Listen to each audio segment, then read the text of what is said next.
Hello, everyone. I talk a lot about looking within and getting curious about your thinking and that firm statement that we get in our mind, that um, you have to tidy the house today, you have to cook, those really firm statements. You have to stay in this relationship or you have to leave this relationship, whatever that really firm. So I talk a lot about looking within, sort of turning away from the noise and looking within to that quieter space within you, and getting curious. It's kind of two things that can they kind of they connect in some way. So they are connected, these two things that I talk about a lot. And I've been asked to expand on both and kind of give a more detailed description on what I mean and what exactly am I pointing to. So I thought it would be good to put the two together, because they are sort of one and the same thing, getting curious about what your thinking is saying and what's real and true, what you do have to follow and what you don't have to follow. And then there's that discernment of listening to that internal voice of wisdom or intuition, that internal knowing voice. And so if these words aren't resonating with you so far, no sort of new word has come to me, and I will continue to expand and explore on this. And I'm more than happy to make another video on the same topic because I won't be saying the same things. Because it is all pointing into this direction, into the same direction of looking within, of learning more about who you are at your true nature. But within every moment I am different, and so the different things that I say will resonate with different people. So hopefully that sort of introduction to the topic makes sense. And so I will dive in. I think I have a book actually that I'm going to start with right here. It's quite helpful to have it near me. And this is by Deborah Simmons. It's titled Thriving is the Aim of the Game, Dare to Be You. And that's thriving is the aim of my game.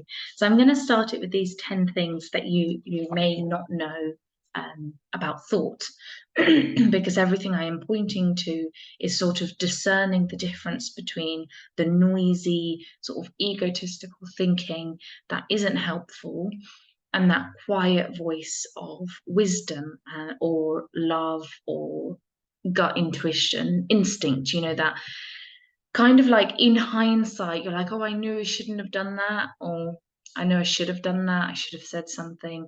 That kind of internal feeling inside, we're always using our wisdom. It's always there. We can always feel it. It just may not feel so strong, or we don't recognize that that's what we're feeling. And that's what happened for me anyways, and that's how long I get really excited about these topics. I lived my life for a very long time not realizing the difference between my wisdom and my noisy thinking, and got myself in heaps of trouble with that sort of confusion and misunderstanding.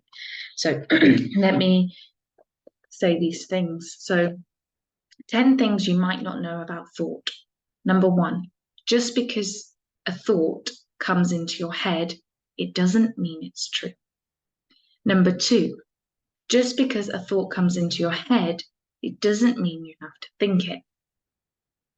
Number three, you don't ever have to believe any thought that you have.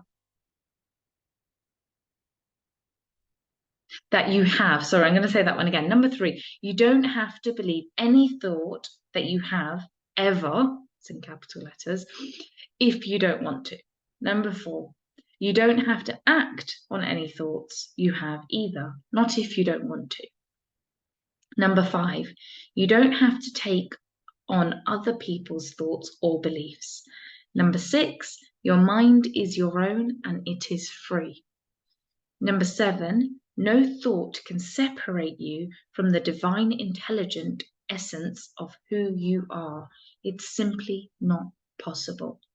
And that's the space of wisdom that I talk about, that divine intelligent essence, that energy that you are, cannot be destroyed. It cannot be taken away from you. So no thought of I'm not good enough, or I am not that internal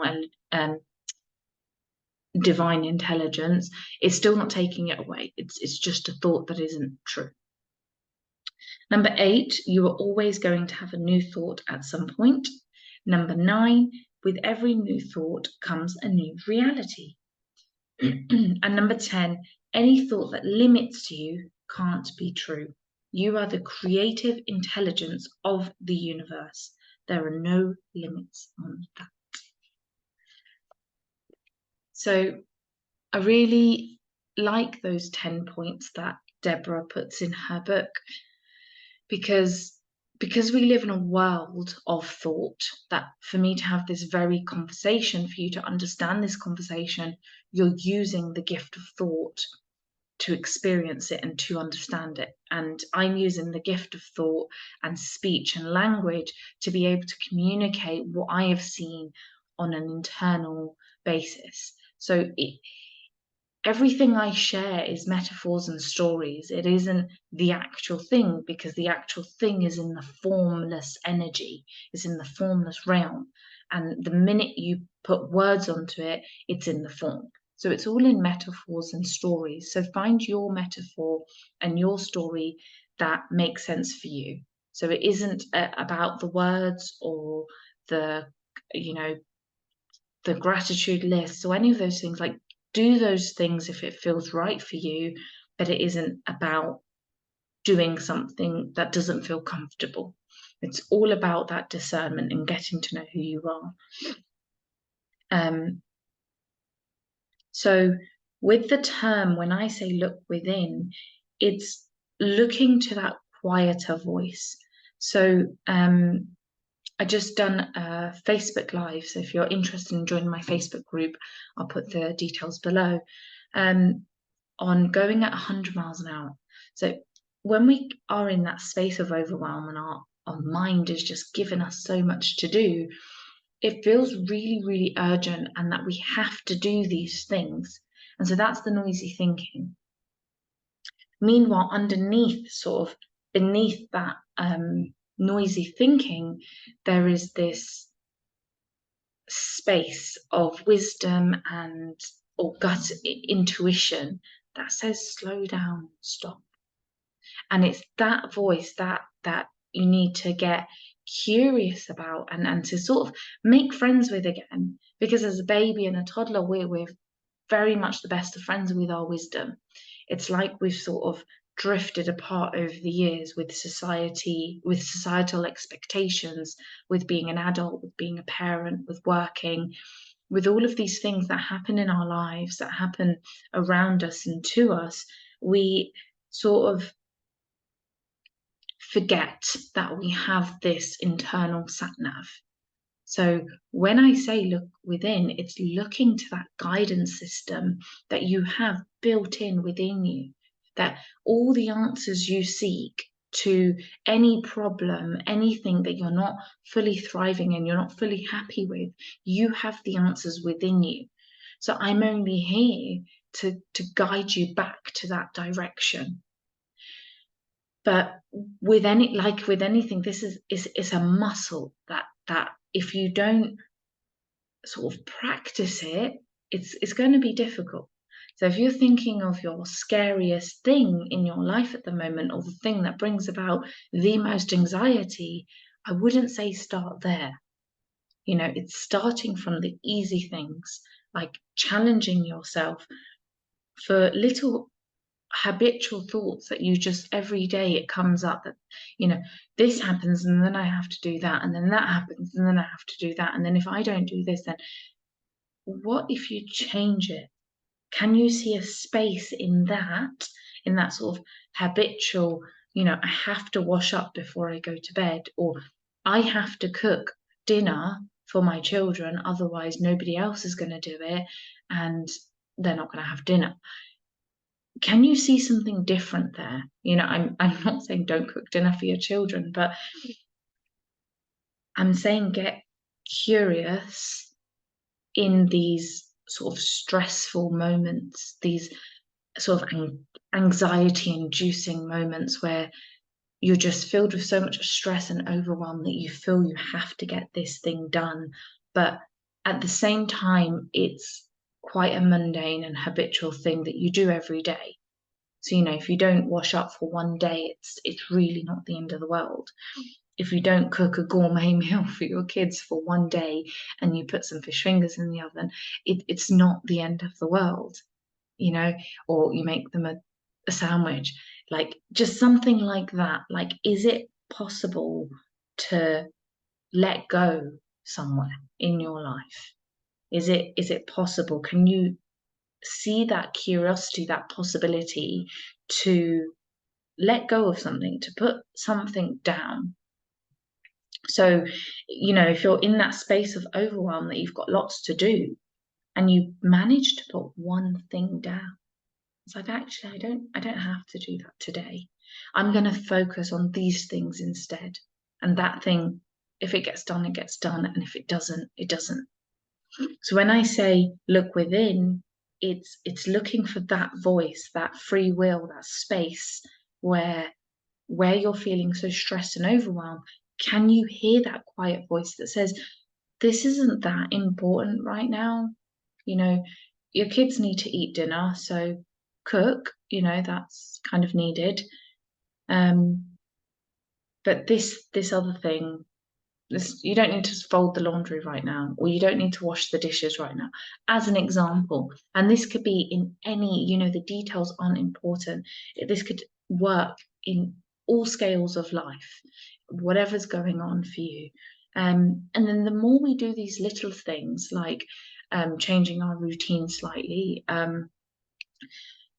listening, like that discernment, listening to the noisy thinking, hearing that noisy thinking and discerning that quieter voice and really feeling that voice of wisdom. For me, it feels like it's either coming from my heart or my stomach, like my gut. And obviously it's not coming from there, but if that's where it feels it's coming from. And when I feel overwhelmed and stressed, it's very much heady and it's very much here. And it feels very urgent and like I need to sort it out now or yesterday. So I've learned to discern the difference between that noisiness and that quieter voice. So it's all about getting curious with which is which. And so once we sort of get curious and exercise that muscle more and more of that curiosity. So it's like putting one experiment, if you will, that I done with myself is, instead of putting a full stop at the end of every thought that popped into my head, I turned it into a question. So, for example, I need to do the washing up. It's a very pressing matter in my house. I must do the washing up like right now, and if I don't, and there's going to be more dishes. It was always an empty threat. So that would be the statement. I must do the washing up, full stop. So I changed it to, do I have to do the washing up? What if I don't do the washing up? And I played with it. And there are times where I don't wash up, and either my partner does it or it accumulates over 3 days and then I wash up. And there are times where I wash up straight away and all of it is fine. What I've seen in that experiment is that place of that energy place that I talk about, that Deborah mentioned in her book, that divine intelligence is intact. It doesn't go anywhere just because I've left the washing up for 3 days. And it doesn't bother me as much as it used to, because I can see that it's going to get done eventually. I'm going to either run out of plates or I'm going to get the desire to wash up. It's going to come. And doing it from that space of peace and calm and knowing that it's okay, whatever happens, is just a lot nicer and softer. And it's all about making your experience softer, because in order to thrive in this life, having a busy headspace isn't soft. Having that soft and humble headspace, your experiences will be nicer and smoother and more flowing. And it isn't about being happy and humble all the time. We're human after all, and we came to play the human game. So when we get these emotions of overwhelm and anger and frustration, all of that is a sign that you're working perfectly normal as a human being. All that it means is that your experience or your reality is a bit blurry. If you think of a camera or a phone camera, when it's blurry and you need to unblur it, you can't see very well. So when we're in that space of uncomfortable feelings, meaning uncomfortable thinking, that headspace, our reality is a bit blurred. So the washing up is going to annoy us a little bit more. Our children not listening to us is going to frustrate us a lot more than it usually does. Our patience levels are a lot lower. So in that space, the thing that you need most is to be kind and gentle to yourself, to come back to yourself and say, do you know what? I'm having a human experience. These feelings that I am experiencing right now is a reflection of my thinking. It's got nothing to do with the washing up. It's got nothing to do with the kids. So what is the most loving thing I can do for me and the rest of the world right now? Because the most loving thing that you can do for yourself is the most loving thing that you can do for the rest of the world. Whatever that may be, whatever that looks like for you moment to moment, it doesn't matter. If you come from that space of genuine love and that genuine space of self-love, you can't get it wrong. So it's coming back coming back to that loving space within you. That if you are in that uncomfortable headspace, it isn't about beating yourself up, and it isn't about pointing blame either outwards or inwards. It's slowing down and remembering the true meaning of self-love, which is whatever it is in the moment. It isn't one thing. That true meaning of self-love, it's being gentle, it's being kind to yourself. That expression of self-love could be having a bubble bath, it could be going to bed early, it could be eating your most favorite food ever, it could be anything that makes sense to you in that given moment. And your expression of self-love on Monday may be different to your expression of self-love on Friday, because you're in a different headspace, you're in a different moment. And this year, that what you do for the expression of self-love could be different to next year or last year. So it isn't do this one thing and you've nailed self-love. It's feeling, it's following that sat nav inside you, that inner guidance system of your feelings. So if you're in an uncomfortable feeling, chances are you are in an uncomfortable headspace. So in those moments, it's being kind to yourself, it's being gentle with yourself, and it's reminding yourself that what you're feeling right now is A, normal, and B, a reflection of your thinking. It's got nothing to do with the outside reality. It's a reflection of how you're viewing that reality, how you're viewing that person, that thing, that place, that circumstance. It's that, that innate, that internal story, that sort of habitual story that you're living by. And these stories can be subconscious, that we don't know we're even living by them. And the only way to find out what story we're living by is to look at our experiences, what is happening in the outside world. And if our house is messy and we feel disorganized and in chaos, chances are there is a narrative that is messy and in chaos and disorganized. So it's coming back to that discernment, that knowing that inner voice, and coming back to that loving and gentle space for you. And when we do that, when we do that loving thing for ourselves, we are giving that gift to the rest of the world. I think I mentioned this on my live as well, that when we're running on low and running on empty and we've got nothing left to give because we're in burnout, that we cannot give anything else to the outside world. You know, if you've got £5 in your purse, you can't give 20. So if you're completely in burnout, you can't help someone or give that love and support to someone else. So it's all about following those emotions, that if you're in burnout, be gentle with yourself, be kind to yourself, and be loving to yourself. And there isn't a wrong way to be loving to yourself. You will know from the feeling. Because if it's a false high, if it's oh, okay, I'm going to go and drink a bottle of wine and that's going to make me feel better. If it's that, you're going to know it's a false high. It's a pretense, because doing that act, you're not feeling better. Your body's not going to appreciate that. So when we do something from a genuine loving space, that true loving space, we feel it. We feel our levels of consciousness going up. We feel ourselves and our experience softening. So when I say look within, I mean looking within to yourself, to that true inner self of that voice, that internal voice that is you at your core before all these societal expectations. You know, that childlike innocence and wonder and curiosity. Come back to that voice. That's what I am talking about.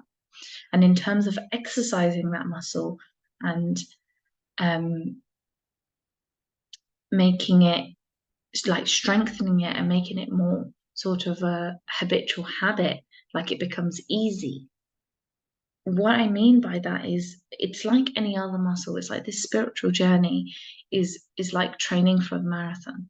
So in order to train for the marathon, you need to run a little bit each day, each week, increasing how much you run. And so in order to discern who you are at your core, you need to play in this arena. Life is a hands-on game. So, okay, well, who am I? Get curious. Who am I? Who do I want to be? What kind of person am I? Ask yourself. Am I loud? Am I quiet? Am I, outgoing? Am I colorful? Am I this? Am I that? Like, really get to know who you are from the eyes of this childlike wonder, innocence, and curiosity. Get to know who you are again and again on a day-to-day basis. And it's not supposed to be a chore, homework. Like, think of it as a self-love project. And you do it for yourself every day. And if it doesn't feel good and it doesn't feel nice, change the game. Change it, do something different. You know, it isn't supposed to be this sort of heart-wrenching challenge. It's more like a playful, okay, this challenges me a bit, but it is exciting. There is a sort of a breath of fresh air in this challenge. So it's something like that. So to sort of summarize and bring this video to a close, looking within is like looking to your internal sat-nav, and strengthening your spiritual muscle, shall we call it, that discernment, knowing who you truly are, is like training for a marathon. It's like you delve a little bit deeper each time. So each time you run, my partner is training for a half marathon. So each week she increases the amount she's running by, I think 1 kilometer or 2 kilometers, something like that. So in terms of this sort of spiritual muscle strengthening, each week challenge yourself with something new. So whether it is the first week you drink from a different cup, you know, if you're used to drinking your coffee or your tea from a specific mug, drink from a different one. If you're used to going a specific way to work, go a different way, find a different route. If you're used to doing the same thing each weekend, do something different. Just, sort of expand your sort of your comfort zone, your routine, your habitual habits, if it feels right for you, if it feels sort of a comfortable amount of discomfort, if you know what I mean. And if you don't know where to start and you don't know where to begin, but you really want to be on this journey, you're in luck, because and you want to explore more, because I am doing monthly competitions, and for this month only, they're going to be 10 lucky winners. So far, there are 3 people who have entered my competition, and because this month there are 10 people to win, there are 10 possible winners. I'm doing it on a first come first served basis, so these 3 people have emailed me, and so they have won, and it will be officially announced on the 30th of November. That's the closing date of this competition. Today is the 23rd of November, so we've got 7 days. We've got exactly a week until this competition closes.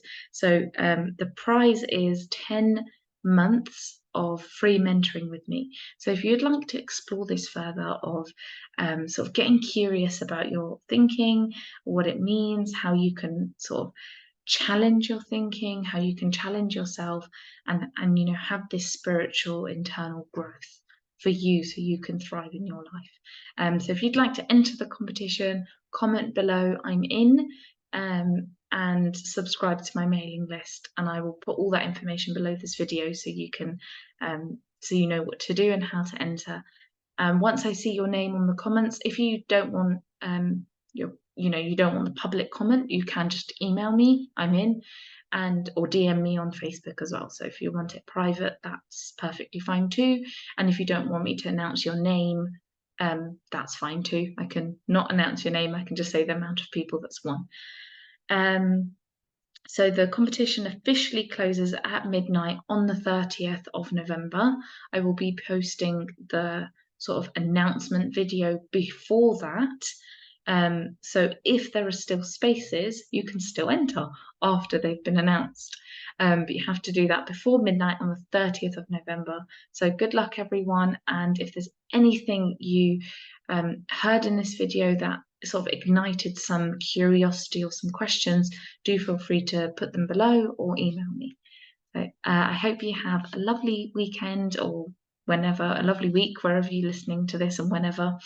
Lots of love, and I will see you again in my next video. Bye for now.